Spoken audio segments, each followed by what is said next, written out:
हर हर महादेव। श्री महाकालेश्वर यह परम पवित्र ज्योतिर्लिंग मध्य प्रदेश के उज्जैन नगर में है। पुण्य सलीला क्षिप्रा नदी के तट पर स्थित उज्जैन प्राचीन काल में उज्जैनी के नाम से विख्यात था। इसे अवंतिकापुरी भी कहते हैं। यह भारत की परम पवित्र सप्तपुरियों में से एक है। महाभारत, शिव पुराण एवं स्कंद पुराण में महाकाल ज्योतिर्लिंग की महिमा का पूरे विस्तार के साथ वर्णन किया गया है। प्राचीन काल में उज्जैनी के में राजा चंद्रसेन राज्य करते थे। वह परम शिव भक्त थे।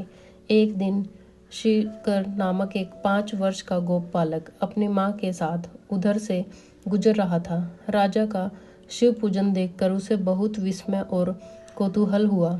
वह स्वयं उसी प्रकार की सामग्रियों से शिव पूजन करने के लिए ललायत हो उठा। सामग्री का साधन न जुट पाने पर लौटते समय उसने रास्ते से एक पत्थर का टुकड़ा उठा लिया। घर आकर उसी पत्थर को शिव रूप में स्थापित कर पुष्प, चंदन आदि से परम श्रद्धापूर्वक उसकी पूजा करने लगा। माता भोजन करने के लिए बुलाने आई, किंतु वह पूजा छोड़कर उठने के लिए किसी भी प्रकार तैयार नहीं था। अंत में माता ने झल्लाकर पत्थर का वह टुकड़ा उठाकर दूर फेंक दिया। इससे वह बहुत ही दुखी होकर वह बालक जोर जोर से भगवान शिव को पुकारता हुआ रोने लगा। रोते रोते अंत में बेहोश होकर वह वहीं गिर पड़ा। बालक के अपने प्रति यह भक्ति और प्रेम देखकर भोलेनाथ भगवान शिव अत्यंत प्रसन्न हो गए। बालक ने जैसे ही होश में आकर अपने नेत्र खोले तो उसने देखा कि उसके सामने एक बहुत ही भव्य और अति विशाल स्वर्ण और रत्नों से बना हुआ मंदिर खड़ा है।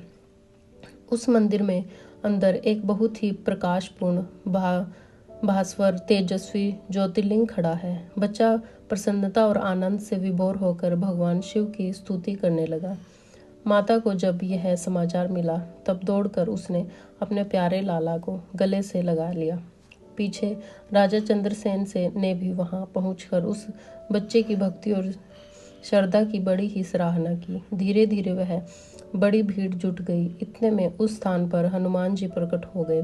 उन्होंने कहा, मनुष्य भगवान शंकर शीघ्र फल देने वाले देवताओं में से सर्वप्रथम है।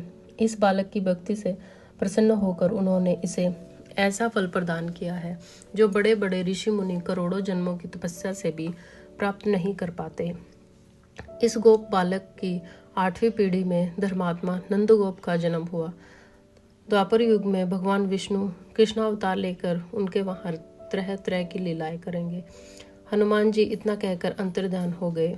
उस स्थान पर नियम से भगवान शिव की आराधना करते हुए अंत में श्रीकर गोप और राजा चंद्रसेन शिव धाम को चले गए।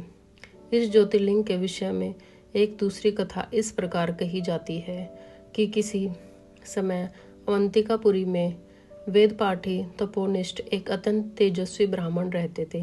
एक दिन दूषण नामक एक अत्याचारी असुर उनकी तपस्या में विघ्न डालने के लिए वहां आया।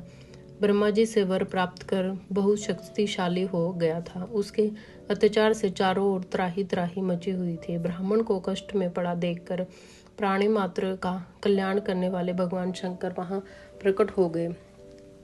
उन्होंने एक हुंकार मात्र से उस दारुण अत्याचारी दानव को वहीं जलाकर भस्म कर दिया। भगवान वहां हुंकार सहित प्रकट हुए, इसलिए उनका नाम महाकाल पड़ गया।